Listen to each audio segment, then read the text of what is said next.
वालेकुम बेटा, this is यूशा अली। और इस वीडियो में आज हम रेलेवेंट कॉस्टिंग के कैपलान के एमसीक्यू सॉल्व करेंगे। तो आए सबसे पहले हम इस एमसीक्यूज की तरफ बढ़ते हैं। देखिए, इस एमसीक्यू की रिक्वायरमेंट है, what is the relevant cost of the materials for the special contract. एक मटेरियल की बेटा रेलेवेंट कॉस्ट बतानी है हमने। बेटा, मटेरियल की रेलेवेंट कॉस्ट बताने से पहले मैं आपको एक मटेरियल का छोटा सा कॉन्सेप्ट बता देता हूँ रेलेवेंट कॉस्ट निकालने का। देखें, मटेरियल की रेलेवेंट कॉस्ट निकालने से पहले आपने सवाल पढ़ के ये देखना है कि क्या ये मटेरियल आपके पास स्टॉक में अवेलेबल है, या फिर ये आपने बाहर से परचेस करा। जो बाहर से परचेस करना होता है ना, उसको उसकी जो कॉस्ट होती है उसको कहते हैं रिप्लेसमेंट कॉस्ट। कई मटेरियल आपके पास स्टॉक में पड़ा हुआ है या फिर आपने बाहर से परचेस करा। इसके दो आंसर हो सकता है आपके पास। पहला आंसर है यस सर, हमारे पास ये स्टॉक में पड़ा हुआ है। दूसरा आंसर हो सकता है कि नो सर, ये मटेरियल हमें बाहर से परचेस करना पड़ेगा। तो बेटा, अगर ये मटेरियल आपको बाहर से परचेस करना पड़ेगा, आपके पास आंसर है नो, तो सिंपल आपके पास मटेरियल की रेलेवेंट कॉस्ट जो है वो हो जाएगी उसकी रिप्लेसमेंट कॉस्ट। अगर बेटा आपके पास वो मटेरियल स्टॉक में पड़ा हुआ है, तो आपने भी दूसरा सवाल ये करना है कि क्या वो मटेरियल मेरे रेगुलर यूज का है, मेरे जो रूटीन, मेरे जो ऑपरेटिंग यूज में आता है वो मटेरियल। अगर यस अगर आंसर है यस कि वो मटेरियल मेरे ऑपरेटिंग यूज में आता है, तो फिर आप उस अपने पास स्टॉक में रखे हुए मटेरियल को नहीं यूज करेंगे, बल्कि आप मार्केट में जाके नया मटेरियल परचेज करेंगे। ऐसी सूरत में आपकी रेलेवेंट कॉस्ट जो होगी वो होगी रिप्लेसमेंट कॉस्ट। अगर बेटा वो मटेरियल आपके पास स्टॉक में पड़ा हुआ है लेकिन वो आपके रेगुलर यूज का नहीं है, क्योंकि रेगुलर यूज के भी दो आंसर हो सकते हैं ना, यस और नो। यस का मैंने बता दिया कि अगर रेगुलर यूज में है तो फिर वो उसका टच नहीं करेंगे। आप फिर मार्केट में जाके रिप्लेसमेंट कॉस्ट पे उस मटेरियल को परचेस करेंगे। यस का तो मैंने आंसर बता दिया। अब बेटा नॉब की तरफ चलता है। अगर वो मटेरियल आपके पास स्टॉक में पड़ा हुआ है लेकिन वो आपके रेगुलर यूज में नहीं है, तो फिर आपने ये देखना है कि क्या ये मटेरियल मेरे किसी ऑल्टरनेट यूज में आ सकता है, किसी और मटेरियल की जगह पे मैं इसको इस्तेमाल कर सकता हूँ। अगर आंसर है यस अगर आंसर है यस कि हाँ, मैं किसी और मटेरियल की जगह पे इस मटेरियल को इस्तेमाल कर सकता हूँ, तो बेटा ऐसी सूरत में आपके पास जो बेनिफिट अराइज होगा ना, उस मटेरियल को ना इस्तेमाल करने की सूरत में, जो कि इसी क्वेश्चन ये क्वेश्चन जो भी मैं आपको करा रहा हूँ, ये क्वेश्चन इसी सिनेरियो में बेस्ड है। मैं आपको बता दूंगा कि अगर आपके पास कोई मटेरियल किसी मटेरियल का ऑल्टरनेट यूज है, तो उसका जो रेलेवेंट बेनिफिट आपको अराइज होगा दूसरा मटेरियल ना खरीदने की सूरत में, तो वो बेनिफिट आपका बन जाएगा रेलेवेंट कॉस्ट। अगर बेटा मटेरियल आपके पास स्टॉक में रखा हुआ है और वो आपके ऑपरेटिंग यूज का नहीं है और उसका कोई ऑल्टरनेट यूज भी नहीं है, तो अब आपने ये देखना है कि क्या उसकी कोई स्क्रैप वैल्यू है। अगर उसकी कोई स्क्रैप वैल्यू है, तो फिर आप ऐसी सूरत में स्क्रैप वैल्यू को ले लेंगे। स्क्रैप वैल्यू आपकी रेलेवेंट कॉस्ट बन जाएगी। बेटा, मटेरियल आपके पास स्टॉक में है लेकिन वो आपके रेगुलर यूज में नहीं है। अगर वो आपके रेगुलर यूज में नहीं है, तो ऐसी सूरत में आपके पास एक और चीज आ सकती है कि वो आपके ऑल्टरनेट यूज में भी आ सकता है और उसकी स्क्रैप वैल्यू भी दी हुई है, जो कि इसी क्वेश्चन का पार्ट है। अगर अगर ऑल्टरनेट यूज भी है आपके पास मटेरियल का और आपके पास स्क्रैप वैल्यू भी है, तो आपने higher of scrap value and alternate use लेना है। जिस भी स्क्रैप वैल्यू और ऑल्टरनेट यूज में से जिस भी तरीके से इन दोनों में से जिस भी मेथड से आपके पास हाई बेनिफिट आएगा, उसी को आपने बनाना है रेलेवेंट कॉस्ट। आइए अब इस सवाल की तरफ बढ़ते हैं। मटेरियल की रेलेवेंट कॉस्ट हमने मालूम कर लिया है। क्वेश्चन सिनेरियो है, company has been asked to quote for special contract following information हमें दी हुई है। मटेरियल एक्स जिसकी ओरिजिनल कॉस्ट है $5, स्क्रैप वैल्यू $0.5 और रिप्लेसमेंट कॉस्ट है $5.5। बेटा, ओरिजिनल कॉस्ट का मतलब है आपने मटेरियल एक्स जो है ना पहले किस कॉस्ट पे खरीदा सर, $5 पे। स्क्रैप वैल्यू सर, अगर आप अभी इसको बेचने के लिए निकलेंगे तो ये कितने में बिकेगा सर, $0.5 में बिकेगा। अगर बेटा ये अभी आप मार्केट में खरीदने के लिए जाएंगे, तो ये आपको कितने का पड़ेगा सर, $5.5 का पड़ेगा ये मतलब 1 kg। अच्छा, सही है। मजीद लिखा हुआ है, contract requires 10 kg of material x. ठीक है, अब 10 kg of material x contract को चाहिए। अब देखते हैं कि हमारे पास स्टॉक में पड़ा हुआ है, नहीं पड़ा हुआ। नहीं पड़ा हुआ तो बेटा रिप्लेसमेंट कॉस्ट उसकी सीधी सीधी बन जाएगी रिलेवेंट कॉस्ट। अगर स्टॉक में पड़ा हुआ तो फिर वही आप सिनेरियो को घुमाएंगे पूरा।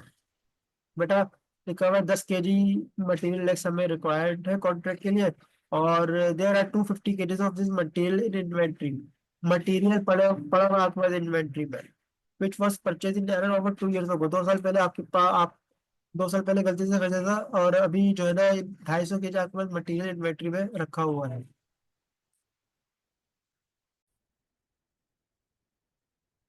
अब बेटा ये जो 250 kg का मटेरियल है ये आपके पास इन्वेंट्री में रखा हुआ है, लेकिन ये आपके रेगुलर ऑपरेटिंग यूज में नहीं आता है, ठीक है। तो इसका मतलब इसका आपके पास कोई या तो ऑल्टरनेटिव यूज होगा या फिर इसकी स्क्रैप वैल्यू होगी। स्क्रैप वैल्यू तो आपके पास ऑलरेडी गिवन है $0.5। अब हम इसका देखते हैं कोई इसका ऑल्टरनेटिव यूज है या नहीं, फिर दोनों स्क्रैप वैल्यू और ऑल्टरनेटिव यूज का कंपेरिजन करके जो हायर ऑफ होगा उसको हम रेलेवेंट कॉस्ट कंसिडर करेंगे बेटा। आपके पास जो 250 kg आपके पास 2 साल से रखा हुआ है मटेरियल में और किसी काम का नहीं है आपके, लिखा हुआ है मजीद के, if material x is modified at a cost of $2 per kg, it could then be used as a substitute for material Y, which is in regular use at currently cost $6 per kg। बेटा material x पर अगर आप $2 लगाएंगे सिर्फ, तो वो आपके एक मटेरियल वाई है उसके सब्सटीट्यूट में यूज हो जाएगा। वो मटेरियल वाई जो कि आप मार्केट में $6 का परचेज करते हो, कितने का? $6 का परचेज करते हो आप। तो बेटा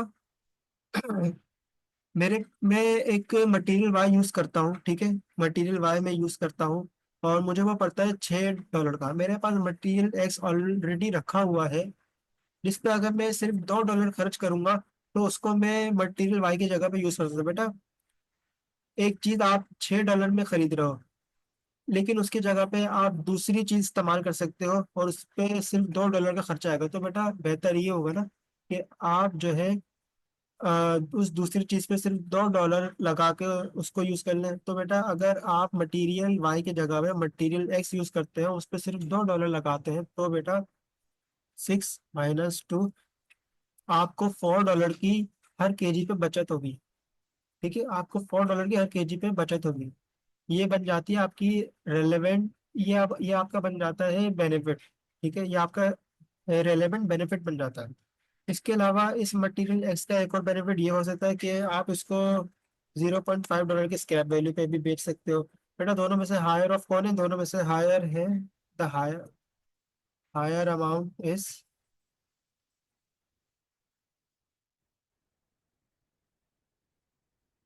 $4।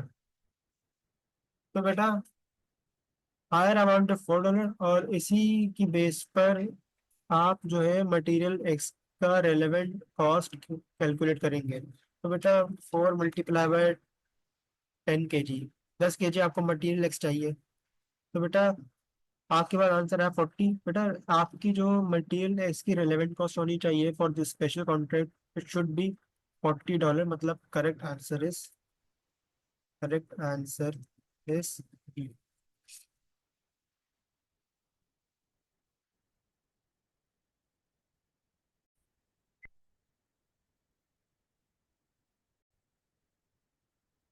इस क्वेश्चन की तरफ बढ़ते हैं। तो हमारा नेक्स्ट क्वेश्चन जिसकी रिक्वायरमेंट है, what is the relevant cost of the labour for the special contract. पहले मटेरियल की रेलेवेंट कॉस्ट मालूम करनी थी, अब लेबर की मालूम करनी है। देखा, सिनेरियो कुछ इस तरह का कि company has been asked to quote for a special contract. Contract requires 100 hours of labor. Okay. However, the laborers who are each paid $15 per hour are working at full capacity. Labour को 1 घंटे के $15 दिए जाते हैं और labour इस वक्त full capacity पे काम कर रहे हैं, कोई स्पेयर रिसोर्स नहीं है labour. There is a shortage of labour in the market. Labour required to undertake this special contract would have to be taken from another contract, Z, which currently utilizes 500 hours of labor and generates $5,000 worth of contribution. Okay. If the labor was taken from contract Z, then the whole of contract Z would have to be delayed. And such delay would invoke a penalty fee of $1,000। देखिए, यहाँ मैं आपको scenario समझाता हूँ। देखिए, सबसे पहली चीज तो आपको जो इस स्पेशल कॉन्ट्रैक्ट के लिए लेबर की रेलेवेंट कॉस्ट में जो इंक्लूड करनी है, वो आपने इंक्लूड करनी है लेबर की जो है पर आवर कॉस्ट।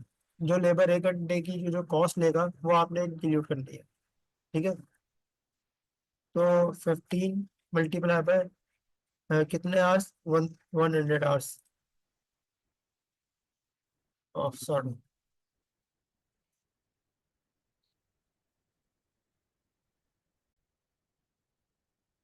ठीक है।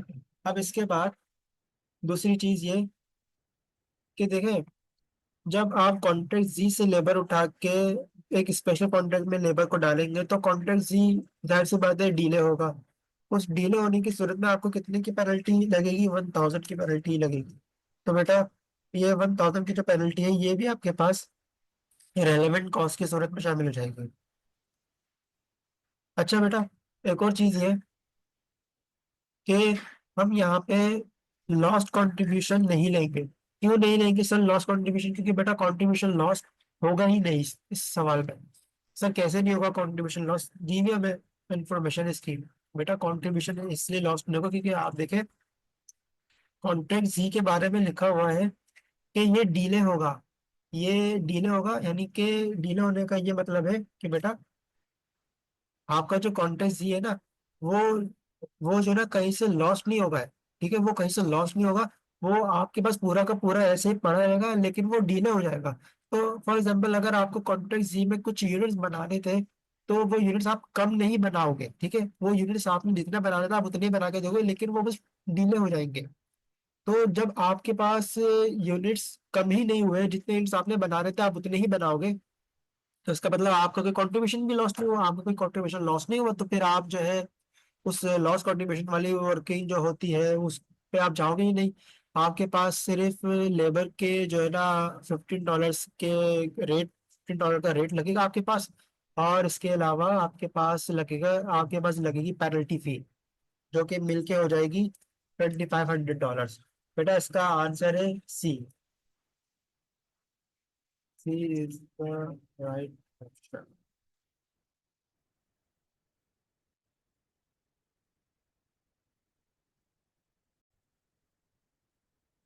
अच्छा बेटा नेक्स्ट क्वेश्चन है। इसमें भी हमको रेलेवेंट कॉस्ट मालूम करनी है मटेरियल जे की। ठीक है, 2000 kg हमें मटेरियल जे रिक्वायर्ड है, इसकी हमें रेलेवेंट कॉस्ट मालूम करनी है। तो बेटा इसमें लिखा हुआ है in order to utilise some spare capacity K is preparing a quotation for a special order which requires 2000 kgs of material जे।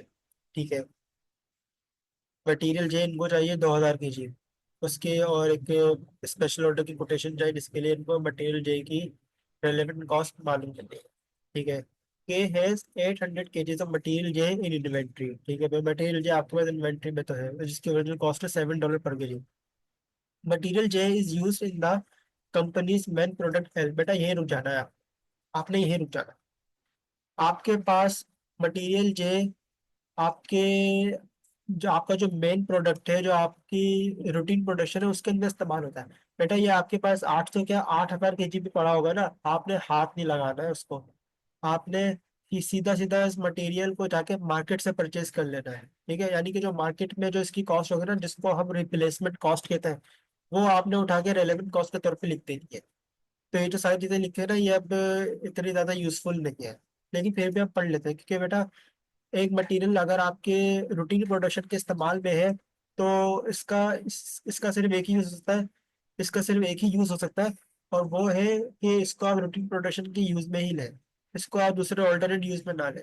आप अपनी रूटीन प्रोडक्शन को खराब नहीं करेंगे। ठीक है, लिखा हुआ each unit of use 5 kg of material J and based input value of $7 पर kg of J each unit of L yields contribution of $10। बेटा ये सारी बातें सिर्फ आपको गुमराह करने के लिए दी हुई है और इसके अलावा इनका कोई मतलब नहीं है। मैं आपको पहले बता दूंगा इस वीडियो के शुरू में कि मैंने आपको पहले इस वीडियो के शुरू में बता दिया था कि अगर कोई मटेरियल आपके रेगुलर प्रोडक्शन के इस्तेमाल में होगा तो आपके पास उसकी जो रेलेवेंट कॉस्ट होगी वो होगी रिप्लेसमेंट कॉस्ट।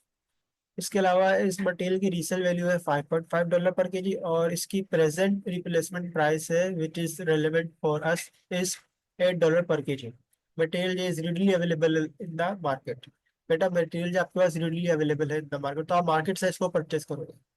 अच्छा जी, सिंपली आप आपको कितने केजी मटेरियल चाहिए? 2000 kg आपको मटेरियल चाहिए और मटेरियल की रिप्लेसमेंट कॉस्ट क्या है बेटा? $8।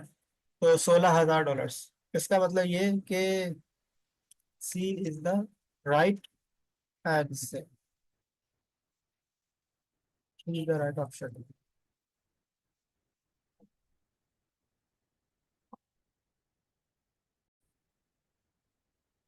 तो बेटा नेक्स्ट क्वेश्चन है अब हमारे पास, what is the relevant cost of the material for the contract. ठीक है। Company is calculating the relevant cost of the material to be use on a particular contract. Contract requires 4200 kgs of material H and this can be bought for $6.3 per KG. बेटा $6.3 per KG हो गई आपकी replacement cost. Company bought 10,000 kgs of material H some time ago when it paid $4.5 per KG. Sun cost है बेटा irrelevant है आपके लिए। Currently, 3,700 kgs of this remains in inventory. Inventory of material H could be sold for $3.2 per kg, which is your scrap value. And बेटा 10,000 kg material H कुछ time पहले खरीदा था और आप सिर्फ 3,700 kg आपके पास बचा हुआ है, लेकिन हमें पहले ये देखना पड़ेगा कि क्या ये मटेरियल आपके पास रेगुलर यूज का है। अगर है तो इस 3,700 kg को आप टच नहीं करेंगे, जहाँ पे रखा है वहीं पर रखे रहने देंगे। अगर ये आपके रेगुलर यूज कर रहे हैं तो फिर इसके ऑल्टरनेटिव यूज में देख लेंगे कि क्या हो सकता है। Company has no other use for material H other than on this contract. अच्छा, यानी कि बेटा ये आपका रेगुलर यूज का तो नहीं है। आप इसका देखते हैं कि ऑल्टरनेट यूज अगर हो, but it could be modified eight a cost of $3.7 पर KG and use it as a substitute for material J. Material J is regularly used by the company. Can be bought for $7.5 per kg. अच्छा बेटा, material H आपके पास regular use का तो नहीं है, लेकिन अगर आप इसको मटेरियल जे के ऑल्टरनेट के तौर पे यूज करेंगे तो आपको इस पे सिर्फ $3.7 का खर्चा करना पड़ेगा। जबकि उसके बरक्स अगर आप मटेरियल जे यूज करेंगे तो उस पर आपको $7.5 का खर्चा करना पड़ेगा। तो बेटा 7.7 का खर्चा करने से बेहतर है कि आप मटेरियल एच को ही मॉडिफाई करवा के $3.7 का खर्चा कर लो। अगर आप ऐसा करते हो तो आपको कितने की बचत होती है पर केजी पे? 7.5 माइनस 3.7 इक्वल्स टू $3.8 पर केजी आपको बचत होती है पर केजी पे। ठीक है। ये इसके सब्सटीट्यूट का यूज है जिससे आपको हर केजी पे $3.8 की बचत हो। इसके अलावा अगर आप इस मटेरियल एच को स्क्रैप में बेचना चाहते हो तो बेटा $3.2 की आपको जो ना पड़ेगी, एक $3.2 पर केजी की आपको स्क्रैप वैल्यू पड़ेगी। तो बेटा हायर क्या हुआ, हायर हुआ $3.8। तो हम इसी को ही ऑल्टरनेट यूज मान के चलते हैं। अच्छा बेटा, 3.8 आपके पास रेलेवेंट रेलेवेंट रेट आ गया आपके पास। अब आप इस रेट को मल्टीप्लाई कर दोगे 3,700 kg से क्योंकि यही इसका बेस्ट यूज है जिससे आपको ये बेनिफिट मिलेगा हर केजी पे। तो बेटा आपके पास आंसर क्या आया? $14,060। यानी कि जो 3,700 kg जो है, जो आपके पास पड़ा हुआ है, उसकी रेलेवेंट कॉस्ट क्या होगी? $14,060। क्योंकि ये वो बेनिफिट है जो कि आप गंवा रहे हो अगर आप मटेरियल एच को जी की जगह पे यूज नहीं करोगे बल्कि उस स्पेशल कॉन्ट्रैक्ट में डाल दोगे। तो ये तो हो गई 3,700 kg की रेलेवेंट कॉस्ट। इसके अलावा बेटा आपको एक और चीज ये देखनी है कि आपको कॉन्ट्रैक्ट कितना चाहिए, 4,200 के, सॉरी आपको मटेरियल एच कितना चाहिए, 4,200 kg का। लेकिन आपने अभी तक रेलेवेंट कॉस्ट सिर्फ 3,700 kg की निकाली। अभी बाकी के जो 500 kg है उसकी रेलेवेंट कॉस्ट निकालना बाकी बेटा। बाकी जो 500 kg है वो आपके पास इन्वेंट्री में तो रखा हुआ है नहीं, तो अभी आपके पास उसकी रेलेवेंट कॉस्ट होगी उसकी रिप्लेसमेंट कॉस्ट। उसकी रिप्लेसमेंट कॉस्ट क्या है? उसकी रिप्लेसमेंट कॉस्ट है $6.3। तो बेटा 500 kg का मटेरियल एच और कितने पर पड़ेगा, ये क्या रेट पर पड़ेगा? $6.3 का, $3,150। बेटा दोनों को आप प्लस कर दोगे, आंसर आ गया आपके पास $17,210। ये है आपके 4,200 kg के मटेरियल एच की relevant cost. So correct option is option A.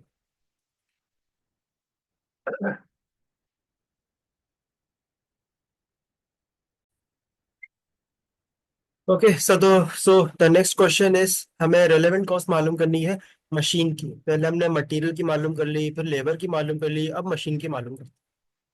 What is the relevant cost of using the machine on the new project? ये रिक्वायरमेंट है। अच्छा जी, सिनेरियो पढ़ते हैं। S limited is considering a new project that will require the use of a currently idle machine. Okay, इनके पास machine रखी हुई है, आइडल रखी हुई है, वो किसी काम की नहीं है फिलहाल इनके। तो उसको एक न्यू प्रोजेक्ट में यूज करने का सोच रहा हूँ। The machine has a current book value the machine has a current book value of 12,000। and a potential disposal value of 10,500 before $200 disposal cost, and hence has been under depreciated by $1,500 over its life to date.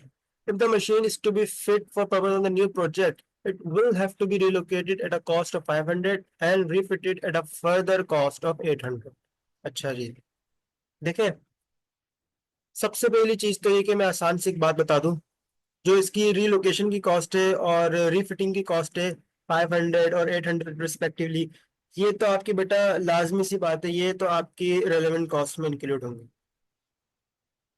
ठीक है बेटा, ये incremental expense है। अगर आप इसको project में लेके नहीं जाओगे तो ये कॉस्ट नहीं लगेगी, इंक्रीमेंटल एक्सपेंस है, तो ये तो आपकी रेलेवेंट कॉस्ट बनेगी। अब बात करते हैं मशीन की बुक वैल्यू, मार्केट वैल्यू इसके हवाले से। देखिए बेटा, जो मशीन की बुक वैल्यू दी हुई है आपको $12,000, ये एक तरह से ये आपकी संक कॉस्ट है। ठीक है ना, ये आपकी क्या है, संक कॉस्ट है, क्योंकि बेटा ये जो है अपना, ये अभी आपके पास मशीन की बुक वैल्यू यानी कि जो जिस अमाउंट पे मशीन खरीदी गई थी, जो मशीन की जो है बुक में वैल्यू रिकॉर्ड हुई हुई है इस वक्त, ये वो अमाउंट है। ये तो हमारे लिए कुछ भी मायने नहीं रखती। हमारे लिए तो बेटा रेलेवेंट कॉस्ट में क्या चीज मायने रखती है कि कितना कैश फ्लो आएगा या आ सकता है, या कितना कैश फ्लो जाएगा या भी जा सकता है। ठीक है, इनफ्लो आउटफ्लो मायने रखता है, वैल्यूज इतनी ज्यादा इंपॉर्टेंट नहीं होती, तो बुक वैल्यू किसी काम की नहीं है। ठीक है, and a potential disposal value of 10,500 before $200 disposal cost, ये काम किया हमारे, and hence has been under depreciated by $1,500 over its life to date। Depreciation भी हमारी किसी काम का नहीं, ये एक नॉन कैश एक्सपेंस है। अच्छा बेटा, बात करते हैं डिस्पोजल वैल्यू की। बेटा कह रहे हैं कि इस मशीन की जो डिस्पोजल वैल्यू है वो है $10,500, और इसकी डिस्पोजल कॉस्ट होगी 12, इसकी डिस्पोजल कॉस्ट होगी $200 की। तो बेटा आपकी इसमें जो रेलेवेंट कॉस्ट होगी ना, वो होगी 10,500 माइनस 200। यहाँ पे मैं लिख देता हूँ, 10,500 माइनस 200, 10,300 आपकी इसकी नेट रेलेवेंट कॉस्ट होगी। देखिए बेटा, जो जो इसकी डिस्पोजल वैल्यू है ना, वो इसकी एक्चुअली है मार्केट वैल्यू। ठीक है, मतलब ये कि अगर हम इस मशीन को अगर हम इस मशीन को बेचे नहीं और प्रोजेक्ट में लगा दें, तो करंटली जो इस मशीन से हमें कैश फ्लो मिलेगा, वो मिलेगा $10,500 का। करंटली जो हमें इस मशीन से कैश फ्लो मिलेगा, वो हमें मिलेगा $10,500 का। तो ये एक आपके पास रेलेवेंट कैश फ्लो, क्योंकि अगर आप मशीन को प्रोजेक्ट प्रोजेक्ट पे नहीं लगाओगे तो आप इसको बेच दोगे। ठीक है ना, आप इसको बेच दोगे जिससे आपको 10,500 का बेनिफिट मिलेगा, लेकिन वो आपको बेनिफिट कब मिलेगा, जब आप $200 की डिस्पोजल कॉस्ट लगाओगे तब मिलेगा। तो बेटा नेट आपको बेनिफिट कितना मिलेगा, $10,300 का। तो वो नेट बेनिफिट मैंने यहाँ पे लिख दिया 10,300। ठीक है, ये आप फोरगॉन कर रहे हो। इसके अलावा $500 की कॉस्ट लगा रहे हो रीलोकेशन के लिए, और $800 की कॉस्ट लगा रहे हो रीफिटिंग के लिए। तो बेटा टोटल अमाउंट आपका रेलेवेंट कॉस्ट का कितना बना, 11,600, which is option C. Option C is the right answer. इस सवाल का जवाब है option C, $11,600 is your relevant cost for machine. Okay बेटा, अब नेक्स्ट क्वेश्चन की तरफ हम आते हैं। What is the overhead to be charge to the project. बेटा यहाँ पे आपने ये हिसाब लगाना है कि किसी एक प्रोजेक्ट आपको दिया गया है, उस प्रोजेक्ट के लिए आपने कितने ओवरहेड चार्ज करने हैं। अच्छा बेटा, कुछ एक ओवरहेड वो होते हैं जो कि आप फिक्स ओवरहेड एब्जॉर्प्शन रेट से कैलकुलेट करते हैं। ठीक है, budgeted overhead divide by budgeted activity. ठीक है, वो एक OAR आता है, ओवरहेड का रेट आता है, एब्जॉर्प्शन रेट आता है आपके पास। तो उसका यहाँ पे कोई काम नहीं हो। ठीक है, उसका यहाँ पे कोई काम नहीं हो, क्योंकि वो एक फिक्स्ड कॉस्ट है, वो आपने पे करनी है, बेशक आप काम करें या ना करें। मगर यहाँ पे तो हम इंक्रीमेंटल कॉस्ट की बात करें, यहाँ पे हम इंक्रीमेंटल ओवरहेड्स की बात कर रहे हैं। तो ये आप तभी पे करेंगे जब आप काम करेंगे। ठीक है ना। अच्छा जी, अब सिनेरियो पर आते हैं। Blunt is considering a new project but is unsure how much overhead to include in the calculations to help him decide whether or not to proceed. Okay. Existing fixed overheads are absorbed at the rate of $8 per hour worked. Okay. Blunt is certain that the project will involve an incremental 500 labor hours. अच्छा बेटा, यहाँ पे incremental 500 labour hours लगे, यहाँ पे कोई incremental cost नहीं लगी है, ठीक है, फॉर योर का इन्फॉर्मेशन, यहाँ पे कोई इंक्रीमेंटल कॉस्ट नहीं लगी। लेबर 500 घंटे ज्यादा काम करेंगे, लेकिन जो फिक्स्ड ओवरहेड्स है वो फिक्स्ड ही रहेंगे, वो उतने ही चलते रहेंगे। सही है ना? तो यहाँ पे लेबर काम कर रहे हैं इंक्रीमेंटल, मगर इंक्रीमेंटल कॉस्ट कोई नहीं लग रही। अच्छा जी। और ये जो आपको रेट दिया गया ना ऊपर $8 पर आवर का, ये एब्जॉर्प्शन रेट है। ये आपके लेबर 500 घंटे ज्यादा काम करे, 500 घंटे कम काम कर ले, ये रेट वही रहेगा, ये रेट चेंज नहीं होगा, ठीक है, क्योंकि इस रेट का 500 आर से कोई ताल्लुक ही नहीं है। ये एब्जॉर्प्शन रेट तो उससे निकाला गया, budgeted overheads divide by budgeted activity. Okay जी, सेकंड पैराग्राफ में आते हैं, जब the project will involve extra machine running cost and these variable overheads cost him $4 per our, यानी कि अगर 1 घंटा मशीन चलेगी तो $4 लेगी। Number of extra machine hours is expected to be 450 hours, और मशीन चलेगी 450 घंटे एक्स्ट्रा, और 1 घंटे के $4 लगेंगे। The difference between this figure and the 500 labour hours above is expected idle time.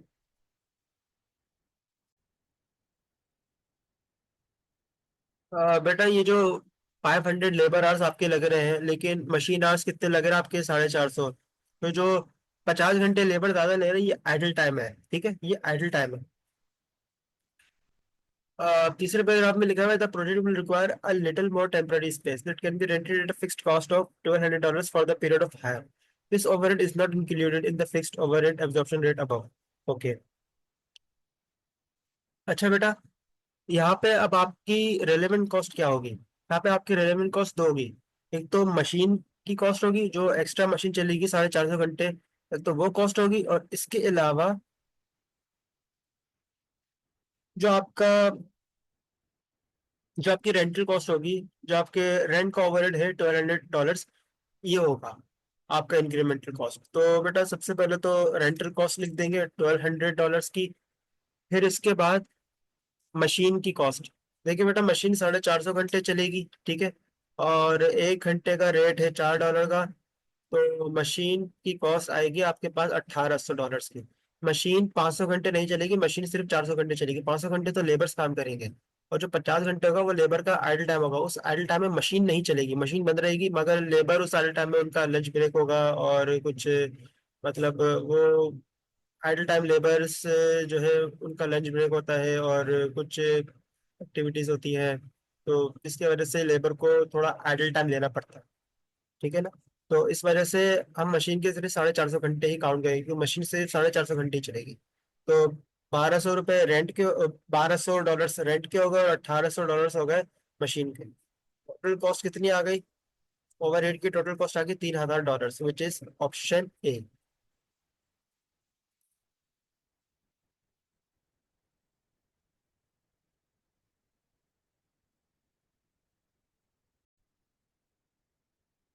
तो जी अब नेक्स्ट क्वेश्चन है, इसमें भी रेलेवेंट कैश फ्लो के बारे में पूछा जा रहा है।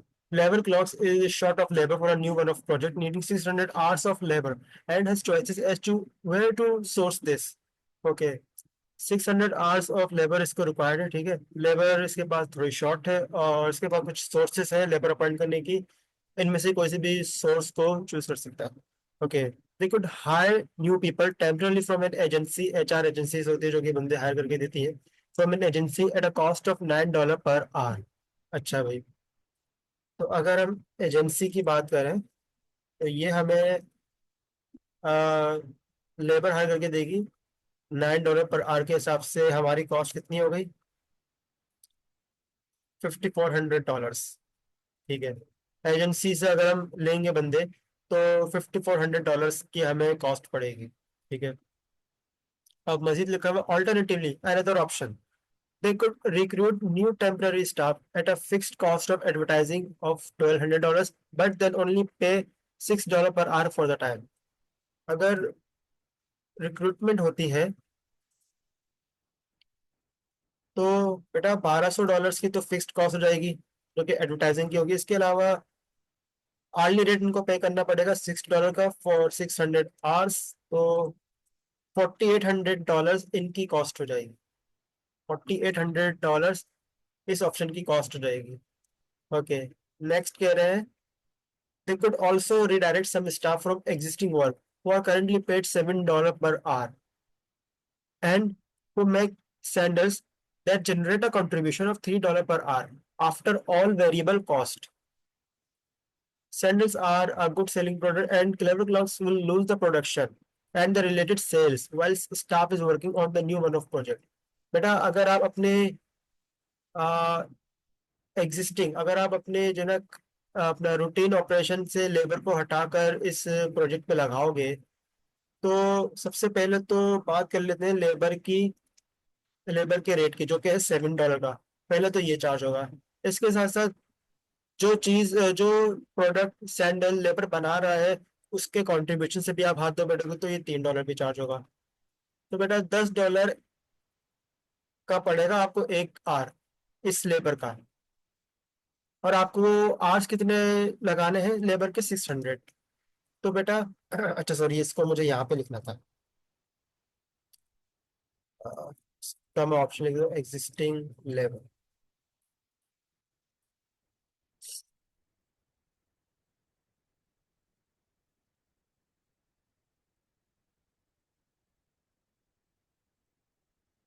तो बेटा अगर आप एजेंसी से रब्ता करेंगे तो आपको $5,400 की कॉस्ट बेयर करनी पड़ेगी।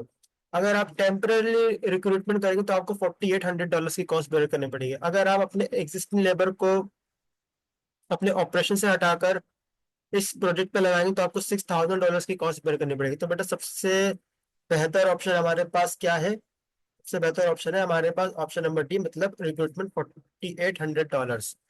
बेटा ऑप्शन आपके पास डी है इसका, यही सही आंसर है आपका। $4,800 से इसका रेलेवेंट कैश फ्लो है।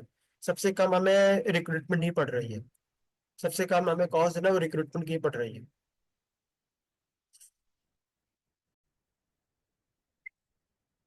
तो बेटा इस क्वेश्चन में आप देखें आपसे पूछा जा रहा है what is the relevant cost of the paper to be used in printing the brochure. जिस तरह बेटा आपको मटेरियल की रेलेवेंट कॉस्ट मालूम करनी होती है उसी तरह आपने इसमें भी पेपर की जो रेलेवेंट कॉस्ट है आपने मालूम करनी है। हाय सिनेरियो पढ़ते हैं experience interest to use relevant cost as the basis of the selling price for a special order the printing of a brochure but it requires a particular type of paper. It's not regularly used by XPLC, although a limited amount is XPLC inventory which was left over from a previous job। अच्छा इन लोगों के पास जो जिस तरह का paper जिस type का paper इनको चाहिए वो इनके रेगुलर यूज में तो नहीं होता है। लेकिन इन्वेंट्री में अभी अभी इन्वेंट्री में कुछ की उसकी की जो ना सप्लाई पड़ी हुई है अभी हमारे पास अभी इन्वेंट्री पड़ी हुई है उसकी। लेकिन अच्छी चीज़ ये है कि वो मटेरियल वो पेपर हमारे रेगुलर यूज में नहीं होता। तो इसका मतलब ये हुआ कि अभी हमें इसका ऑल्टरनेट यूज रीसेल वैल्यू देखनी होगी।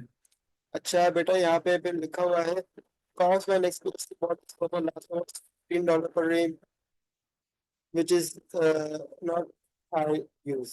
ठीक है हमें इसका कुछ भी नहीं करना कि ये पेपर कितने डॉलर्स में खरीदा गया था। ये इसकी संक कॉस्ट है इररिलेवेंट है। And there are 100 reams in inventory. हमारे पास इन्वेंट्री में 100 रीम्स पड़े हैं इस वक्त।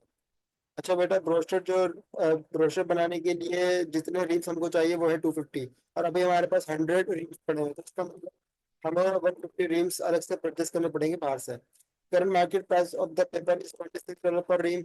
जो 150 रीम्स आपसे परचेस करने हैं जो 150 रीम्स अपने लेने हैं बाहर से उनका प्राइस तो आपके पास आ गया है $26 का। अब बात करते हैं आगे की and the resale value of the paper in inventory is $10 पर रीम। और जो इन्वेंट्री में आपके पास 100 रीम्स पड़े हुए हैं उनका भी रेलेवेंट कॉस्ट आ गया आपके पास विच इज $10 पर रीम। अब आप बेटा पहले तो जो 100 रील्स आपके पास पड़े हुए कंट्री में उनकी रीसेल वैल्यू कितनी है $10। तो इन 100 रील्स की तो वैल्यू आ गई $1,000 की। अब बात करते हैं बाकी के 150 रील्स की। तो बेटा वो जो बाकी के 150 रील्स है वो आपने मार्केट से परचेस करने हैं और मार्केट में इस वक्त एक रील का प्राइस है $26 का। तो बेटा ये आपको पड़ेंगे $3,900 में।